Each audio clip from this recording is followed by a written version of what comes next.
My name is Olivia Carter, and 5 years ago, my own family tried to stop me from boarding a plane to Paris for my graduation.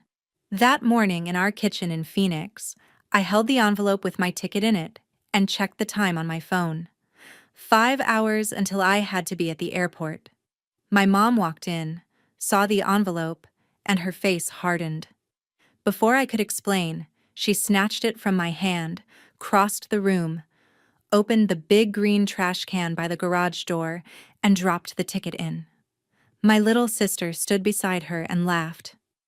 "What does a beggar like you need a graduation dream in Paris for?" she said, loud enough to sting more than any slap. Their laughter filled the house. For a second, I could not move. Then I did. I walked over, lifted the lid, and reached into the sticky, foul-smelling trash without flinching. I pulled out the crumpled ticket, wiped it on my jeans, grabbed my suitcase, and headed for the front door. "If you walk out that door, do not come crawling back," my mom shouted. I stopped only long enough to say that choice was hers, not mine. 5 hours later, I was in the air, flying to the city they swore I would never see. 5 years later, my home security camera would show me two tired, desperate faces at my front door, pressing the bell like their lives depended on it. And this time, the beggars were not me. If you have ever had someone try to throw your future in the trash, stick around. Hit like, subscribe, and share this story with someone who needs proof that walking away can be the start of everything. When the plane finally leveled out above the clouds, I leaned my head back against the seat and tried to breathe.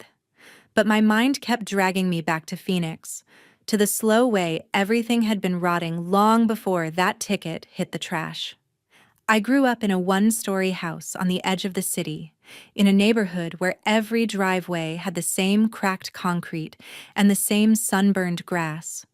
My mom, Lisa, was always exhausted from her job at a big box furniture store, walking in with sore feet and a stack of bills, reminding us how much everything cost.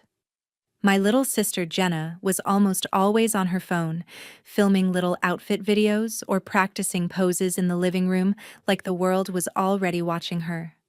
I was the one who filled the empty spaces. I opened the cafe at 5 in the morning, took the early bus, came home smelling like espresso and sugar syrup, and then I cooked, cleaned, and squeezed in online art classes with whatever time was left.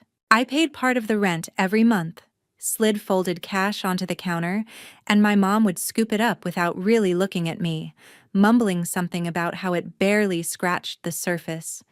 Jenna would roll her eyes and joke that I should paint faster if I wanted to be useful. On paper, we looked like a normal working family.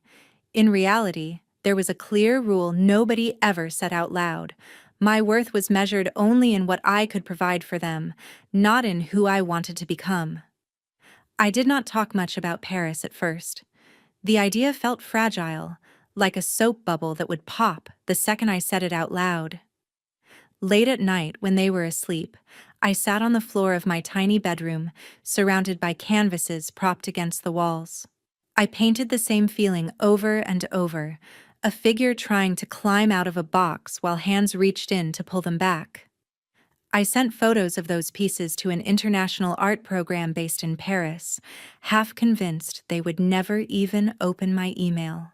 When the acceptance letter came, it was a cheap white envelope with a logo in the corner, and my name spelled correctly for the first time in a long time. They offered me a partial scholarship and a spot in their graduation showcase.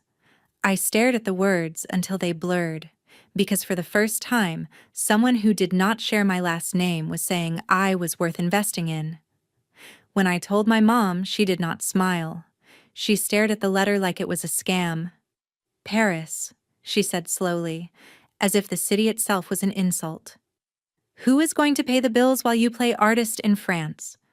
I said I would keep working until I left, that the program covered most of my tuition, that I had savings, that this was my shot.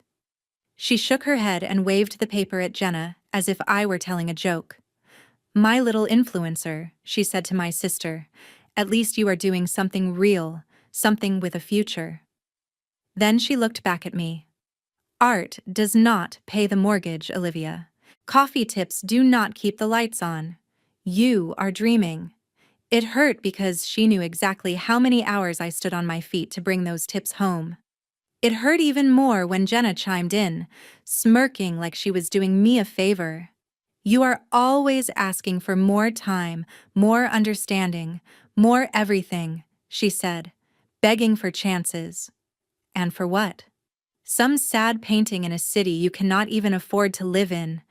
She called me a beggar, like it was just a punchline, like the word belonged to me. That night I stood at the sink, washing their dishes while they laughed in the living room, and I realized something I had been trying not to face for years. In that house, I would never be more than free labor with a messy dream they were embarrassed by. They did not see my acceptance letter as an achievement. They saw it as a threat. If I left, they would lose the person who picked up shifts, scrubbed pans, and quietly paid off late notices. If I stayed, I would lose the only chance I had to be more than the beggar in my own home. That was the tension hanging in the air the morning my mom saw the plane ticket on the counter. That was everything behind her eyes when she walked it to the trash. And that was everything behind mine when I reached in and chose, finally, not to stay small, just because it made them comfortable. The funny thing about leaving home is that it does not feel like a movie moment while it is happening. There is no dramatic music when you drag your suitcase across a cracked driveway, no slow motion when the Uber pulls up. There is just the sound of your own heartbeat and the question pounding in your head, asking if you are making the biggest mistake of your life. As the car pulled away from our house in Phoenix, I watched the front door in the side mirror, half expecting it to fly open, for my mom to come running out and say she did not mean it. It stayed shut. The only thing that followed me was the memory of her voice telling me not to come crawling back. On the way to the airport, my phone buzzed with a text from Taylor, my best friend since high school. She had been the only one who said Paris made sense, that my talent was real, even when I could not believe it myself. She sent a screenshot of the transfer she had made, a small amount of money pulled from her own paycheck as a nurse. Her message was short. I cannot fix your family, Liv, but I can help you get on that plane. Please do not waste this chance. I stared at her words until my eyes burned, then typed back a simple thank you, because if I tried to say more, I was pretty sure I would cry loud enough for the driver to hear. By the time I landed in Paris, the sun was setting behind gray clouds, and whatever romantic image I had of the city vanished under a blast of cold air the second I stepped outside. My program had arranged a tiny dorm room on the edge of the city, a narrow bed against one wall, a small desk against the other, and a window that looked out over a street that never really slept. I dragged my suitcase up 3 flights of stairs, unlocked the door, and realized that for the first time in my life, nobody was going to walk in behind me. Nobody was going to yell about dishes or ask where the rent money was. The silence felt like a relief and a weight at the same time. The next morning, reality really hit. Groceries cost more than I expected. My scholarship covered tuition and part of the housing, but not the small daily things that add up fast. I walked for hours, leaving my resume at cafes and shops, stumbling through basic French, trying to smile like I belonged there. After a week, a small coffee shop near the art school hired me for early shifts. A few days after that, one of my professors mentioned that a local gallery owner needed part-time help preparing for an upcoming show. That is how I met Elise Rousseau. The first time I walked into her gallery, I was almost afraid to breathe. The space was simple. White walls, concrete floors, canvases hung so that each one had room to speak. Elise herself was sharp and contained, with gray hair pulled back and a way of looking at you that made you want to stand up straighter. She barely glanced at my resume before nodding. "We need someone to carry ladders and not drop anything," she said. "Can you manage that?" I managed. I swept floors, unpacked crates, held my arms up until they shook while she decided if a painting needed to be a half-inch higher or lower. For weeks, I was just another pair of hands, another student trying to survive the city. One night, after we closed, I was wiping down a table when she noticed the sketchbook sticking out of my bag. She asked to see it in that dry, casual way that still somehow felt like a test. I hesitated, then handed it over. She flipped through page after page of messy mixed media pieces, scraps of ticket stubs, coffee receipts, paint scraped on top of pencil lines. Most of them were variations of the same image: a figure reaching out of a pile of trash, a hand gripping a paper ticket that looked almost exactly like the one my mother had thrown away. "You are very literal," she said, snapping the book shut. "But you are honest." It was the closest thing to praise I had heard in a long time. She told me to email her 3 polished pieces for review. If she liked them, she might hang one in a small corner of the gallery. No promises.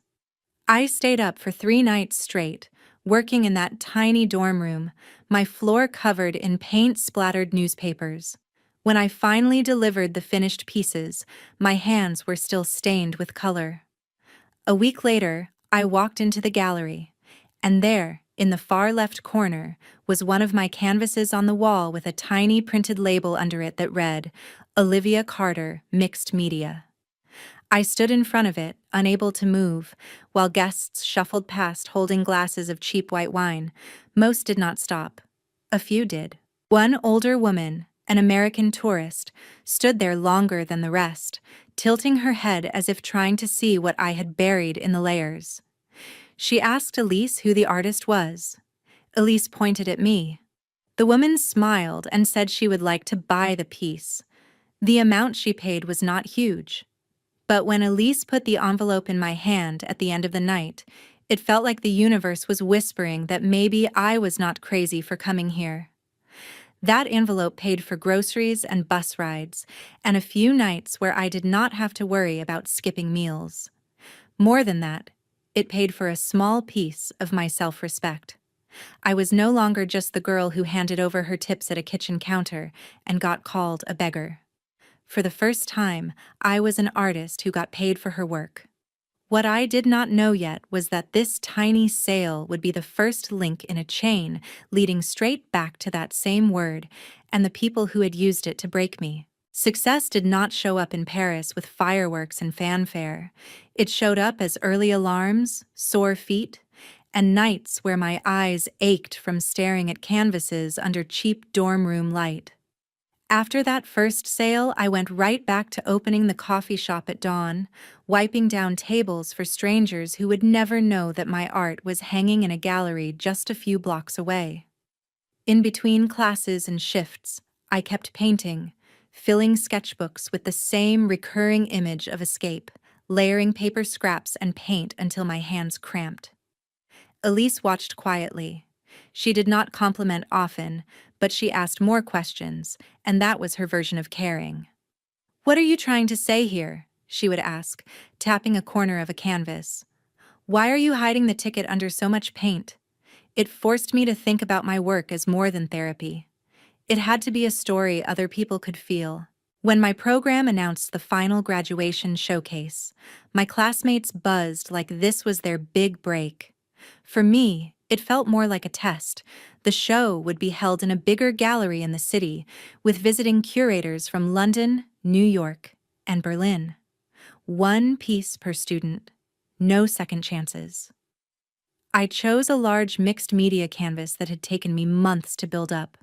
Layers of trash textures, receipts, torn coffee sleeves, bus tickets, all circling around a single crumpled boarding pass in the center. It was not an exact copy of my real ticket, but it carried the memory of it. I called the piece Exit Wound. The week before the show, I almost pulled it. I told Elise it was too personal, that people would not get it, that maybe I should put up something prettier and easier. She raised an eyebrow and said, "In this city, pretty is cheap. Honest is rare. If you are going to take up space on a wall, make it worth it." So I stayed with it. On the night of the showcase, I stood in a rented black dress and shoes that pinched, pretending I was not about to throw up from nerves. My classmates clustered with their families, speaking rapid French or Italian, parents pointing proudly at their names on the program. I stood alone at first, holding a plastic cup of sparkling water. Taylor had texted from Phoenix during her break at the hospital, sending a photo of her watching a live stream on her phone. "I am so proud of you," she wrote. "Your family has no idea what they threw away." When the doors opened, the room filled with the sound of voices and clinking glasses. People drifted in front of the paintings like waves, sometimes pausing, sometimes flowing on without looking twice. For a while, it felt like nobody even noticed my piece. Then a man in his 30s stopped in front of Exit Wound and actually read the little card with my name and title. He was dressed like he had just come off a plane, blazer slightly wrinkled, eyes sharp behind tired lines. He stepped closer to the canvas, leaned in, and traced the outline of the painted ticket with his gaze. "What is the story?" he asked, looking around until he saw me standing awkwardly near the wall. For a moment I wanted to lie, to say it was just about travel or change. Instead I told him the truth, in a stripped-down way that fit inside a few sentences. I said my family had thrown away my chance to leave, that I had dug it back out of the trash and left anyway, and that this piece was about the cost of walking away from people who did not believe in you. He listened without interrupting, then asked a few questions about my process, my other work, my plans after the program. He handed me his card. His name was Marco Alvarez, based in New York, working in tech, but increasingly involved in the art world. He said my story and my work would resonate in Brooklyn, where half the cities seem to be made of people trying to reinvent themselves. At first, I thought he was just being polite, but a few weeks later he emailed, asking if I would be open to sending a few pieces to a group show in a small Brooklyn space he was helping fund. It felt insane to even consider it. I barely had money to survive in Paris, and New York was an entire ocean away. Still, I packed 2 canvases, filled out forms for shipping, and watched as the pieces that had carried me through my darkest nights disappeared into cardboard boxes. Months passed. I kept working, kept pouring coffee and stretching canvases. Then one morning, while I was wiping down tables in the gallery, Elise called me into her office. She held her phone out with an email open on the screen. The subject line had my name in it and the word sold in all caps. One of my Brooklyn pieces had found a buyer. The buyer was Marco himself, who said in his message that he was not just interested in owning my work, he wanted to talk about giving it a permanent home. His idea was simple, but terrifying. He wanted to open a small studio and gallery in Brooklyn dedicated to artists with stories like mine, people who had been told they were foolish, unrealistic, or a burden. He wanted me to be the first resident artist and co-curator, with my name on the window.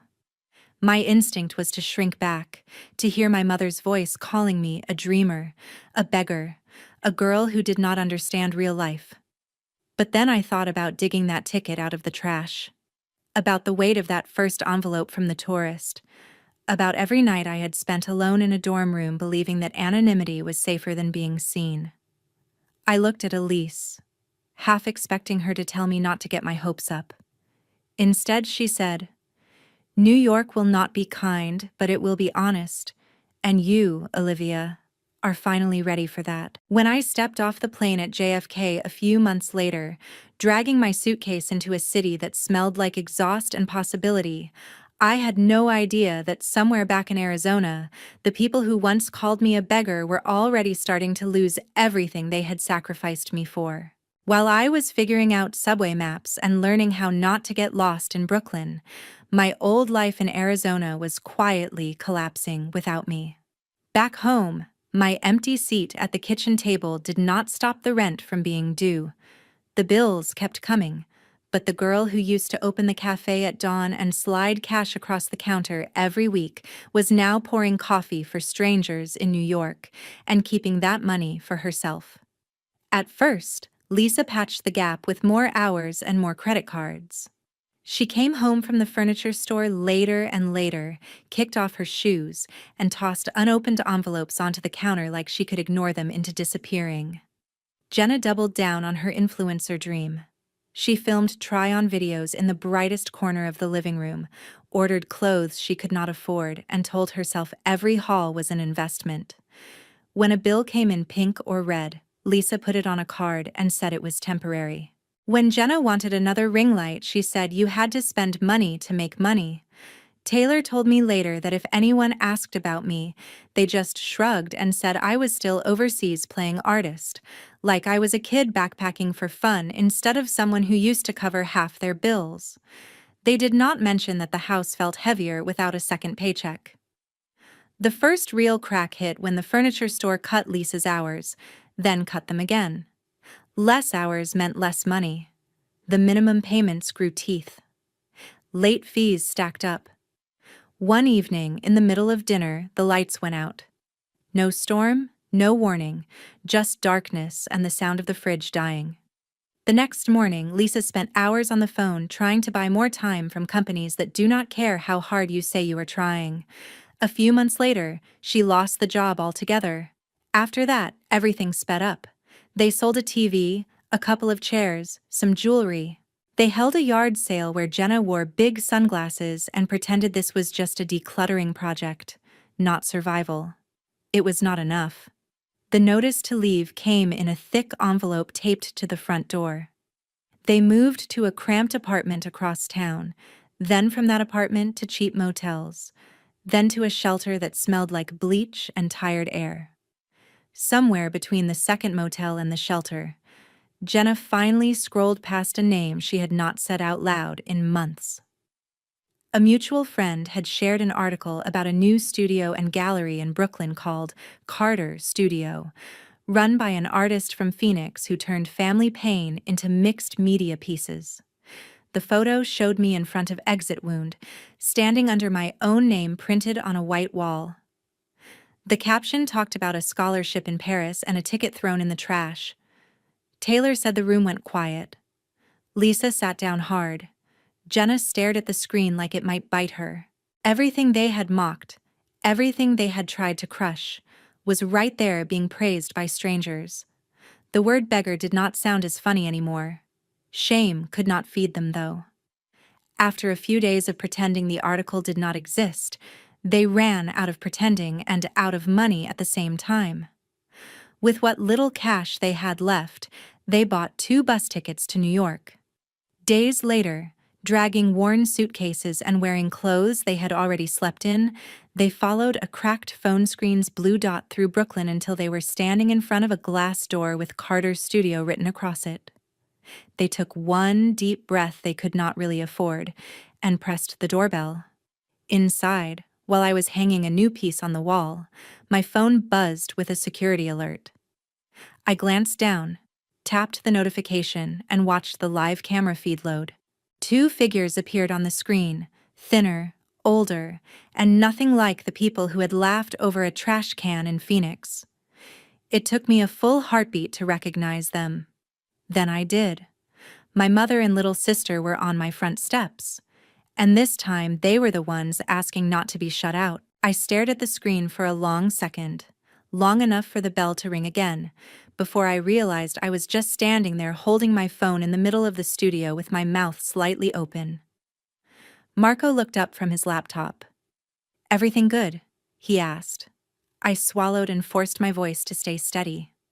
"Yeah, just someone at the door," I said, even though the word someone did not come close to covering it. My heart was beating so hard it felt like it was echoing off the gallery walls. I set my phone down, wiped my palms on my jeans, and walked toward the entrance. Each step sounded too loud on the polished concrete. By the time I reached the door, I had to pause, hand hovering over the handle, just to remind myself that I was not the girl in the Phoenix kitchen anymore. I owned this door. I chose who came through it. I opened it a crack first, enough to look outside before swinging it fully open. Up close, my mother looked smaller, The Arizona sun had given way to New York winters, and her face showed it. Lines that had not been there 5 years ago cut deep along her mouth. Jenna stood beside her, arms wrapped around herself, the bright, glossy confidence I remembered stripped down to something raw and tired. For a moment, none of us spoke. Then my mom tried a smile that did not reach her eyes. "Olivia," she said softly, like she was testing if she still had the right to use my name. "You look good. You made it." I did not step aside. I leaned my shoulder against the doorframe instead, keeping the glass between them and the gallery. "Hi, Mom," I said. "Hi, Jenna." The air between us felt tight. Jenna broke first. "So this is really yours," she said, glancing past me at the white walls and paintings. "Carter's studio." "That is crazy," I shrugged. "Crazy is one word for it." She laughed once, but it sounded more like a cough. "Look, we did not exactly know how to," she started, then stalled. My mom cut in. "We came a long way, Olivia. We just want to talk." For a second I pictured the shelter, the bus ride, the way they must have stared at my name on that studio window. Part of me wanted to soften immediately, drag them inside, make coffee, pretend we were just a normal family visiting. But that part of me was the same part that had worked double shifts and handed over cash while being called a beggar. I owed that version of myself better than a quick collapse. "We can talk," I said. "Out here?" My mom's smile flickered. "Out here," she repeated like the sidewalk was an insult. "Why, you too good for us now?" I shook my head. "No. But that door behind me," I said, glancing back at it, "is my boundary. I did not have one in Phoenix. I do now." She opened her mouth like she wanted to fight, then closed it again. "We are in trouble," she said finally. "I know," I said. "I saw the article. Taylor told me some things." She looked embarrassed for the first time in a long time. "We lost the house. The job. Things got complicated." "Complicated," I repeated. "That is one way to describe choosing credit cards over hard choices." She flinched. Jenna jumped in like she always did when silence got uncomfortable. "We get it, okay?" she said. "We screwed up. We said things we should not have. But you left. You cut us off. You would not even answer calls." "There were not any calls," I said quietly. "There were never calls to say you were proud. Only calls when the rent was due." She started to protest, then stopped when she realized I was right. My mom looked at the sidewalk. "I know we were hard on you," she admitted. I was scared. "You wanted to chase some art fantasy in Paris while I held everything together." I panicked. "You threw my future in the trash," I said, literally. I am not sure there is a softer way to say that. Her eyes filled with tears, and for a moment she looked like the mom who had once packed my kindergarten lunches and braided my hair. "I was wrong," she said. "I thought if I broke your dream first, the world could not do it for you. I thought keeping you close was safer. Instead, I drove you away." The apology did not erase what happened, but it was more than I ever expected to hear. Jenna shifted her weight, looking from her shoes to the door and back again. "I called you a beggar," she said, the word catching in her throat. "A lot, actually. The thing is," she looked down at her worn jacket, "now I know what begging actually feels like. It is not funny." I did not rush to comfort her. The silence that followed was not cruel, just honest. "What do you want from me?" I asked. No sugarcoating. My mom took a breath. "We need help," she said. "A place to stay for a while. Maybe some money to get back on our feet." "You are doing well. You can afford it." That old, familiar expectation rolled over me like a wave, the assumption that if I had anything, it was automatically theirs. I straightened up and stepped out onto the sidewalk, closing the door behind me so the latch clicked. "You are right about one thing," I said. "I am doing better. But the reason I am here is because I stopped treating myself like the family beggar. I am not going back to that. I am not paying off your choices. My mom's face tightened. So you are just going to turn your back on us? After everything I did for you? I met her eyes. You fed me and housed me as a kid, and I am grateful, I said. But you also used me. You threw away my ticket to a life where I was not trapped paying for your fears. Both of those truths exist. I am not rewriting them just because it is inconvenient now. For a moment, nobody spoke. Jenna sniffed and wiped her nose on her sleeve. So that is it, she said. You have a fancy studio, and we get nothing. I shook my head. No, that is not what I said. I am not going to save you, but I am not going to watch you drown either. I told them about the art program we had started at the studio, the workshops for adults who had been chewed up by life and needed a place to put the pieces back together. We partner with a local shelter, I explained. People who commit to the program get help with temporary housing and support while they rebuild. We have more people who need it than spots, but I can get your names on the list. You would come in like everyone else. Help clean, set up, follow the rules.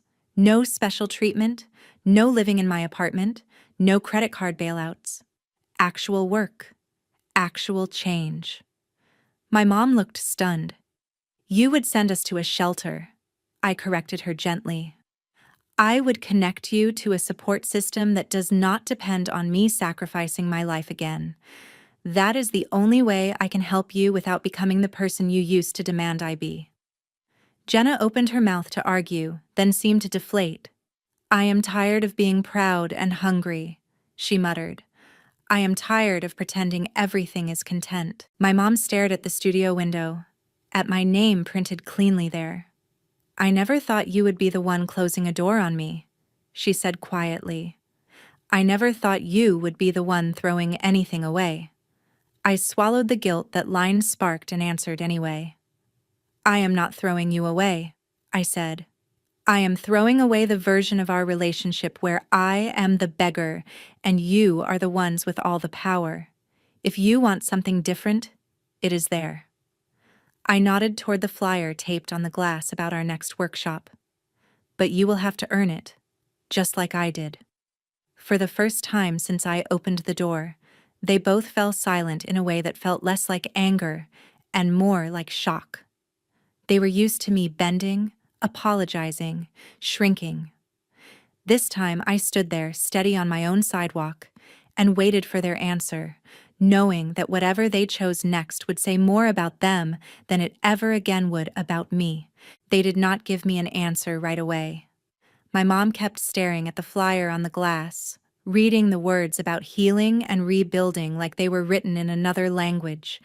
Jenna just kept shifting her weight from one foot to the other, eyes flicking between me and the studio behind me. Finally, she said she was tired of pretending she had it all together when she did not even know where they were sleeping the next week. My mom did not look at me when she asked what exactly the program required, like she already knew she was not going to like my answer. I kept it simple. Show up, do the work, tell the truth, respect the rules. It sounded small, but we all knew it was bigger than anything money could fix.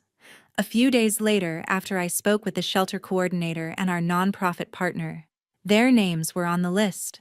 They started coming in twice a week, not through the front door during gallery hours, but through the side entrance that led to the workshop space. The first day, my mom held a mop like it was a foreign object, cleaning paint water that was not hers. Jenna stacked chairs and wiped tables, listening to the stories of people who had slept in their cars, who had left dangerous relationships, who had lost everything without ever once calling anyone a beggar. In that room, my family was not special. They were just two more people who had fallen hard and were trying to figure out which way was up. For me, those weeks were strange. I watched my mother pour coffee for strangers and listen instead of lecture. I watched my sister hand brushes to a woman rebuilding her life after years of being told she was worthless. Sometimes they made small talk with me about practical things, bus schedules, and supply deliveries. But we did not unpack the past every time we saw each other. The healing did not come in one dramatic conversation. It came in tiny moments that would be easy to miss. Like the evening I walked in and found Jenna sitting at a table, staring at a blank canvas. She asked if it was stupid to paint her own story when she did not even like the person she had been in it. I told her that was the point. Art was not about celebrating the version of you that hurt people. It was about documenting the version of you that is trying not to do it again. She laughed once, then started to paint. My mom took longer. She showed up, did the chores, sat quietly in the back during group discussions. One night, a man in the program shared how his parents had pushed him into a career that made him miserable, mocking him whenever he talked about what he actually loved. When he finished, my mom raised her hand slowly and said she had done something similar, only worse, because she had not just mocked her daughter's dream, she had tried to throw it away. She did not say my name, but she did not have to. Everybody there knew who she meant. Later, she caught me alone and admitted that when she called me a dreamer and made me feel small, she was really talking to herself. She had been too scared to take her own chances when she was young, so she punished me for taking mine. I did not tell her it was okay. I did not tell her we were even. I just told her I was glad she could say it out loud. Over the next few months, things shifted piece by piece. Through the shelter, my mom got connected to a job training program. Jenna picked up part-time work at a thrift store, which she hated at first, and then started to respect when she saw how hard people worked just to keep the doors open. They eventually moved into a small shared apartment with other program participants. Nothing like the house in Phoenix, but theirs in a way that the old place never really had been. We were not a picture-perfect family. Holidays were awkward. There were still days when my mom slipped back into old patterns, or when Jenna made a tone-deaf comment and had to catch herself. But there were also mornings where they came to the studio not to ask for anything, but just to help set up a workshop or sit quietly in the back while someone else spoke. Somewhere along the way, my anger stopped feeling like armor and started feeling like something too heavy to carry. I did not forget what they had done. I did not pretend our history was softer than it was. I just chose to stop letting that moment over the trash can be the only thing that defined us in my head. I poured the leftover hurt into new pieces, paintings about boundaries and second chances, about doors that close and windows that open somewhere else. People came into the gallery, read the little plaques, and saw themselves in the work. Some of them cried, some of them laughed, some of them signed up for the next workshop because they were tired of being stuck in the version of their story someone else had written for them. I started every new session of the program with a simple talk. I told them you cannot control what family you are born into, or how they treat your dreams. You cannot control who throws away your ticket, literal or metaphorical. But you can control whether you climb into the trash with it, or climb out and keep walking. I reminded them that setting boundaries is not betrayal. It is survival. That forgiving someone does not mean handing them your life to break all over again. It means taking your life back. Looking at the half circle of faces listening, I saw people from all kinds of backgrounds, all holding their own versions of shredded tickets and slammed doors. Some had been called lazy, some dramatic, some selfish. A lot of them had been called beggars in one form or another. I always ended the story the same way. In the end, I tell them, my revenge was not watching my mother and sister show up at my door with nothing. My revenge was building a life so solid that their cruelty could not shake it anymore, and then using that life to help other people stand up too. If you are listening to this and you feel trapped, I say into the mic, Whether your family doubts you, or your boss, or your town, remember this: you are allowed to outgrow the people who refuse to grow with you. You are allowed to walk away from anyone who treats your dreams like garbage. And you are absolutely allowed to build something beautiful out of the scraps they tried to bury you under.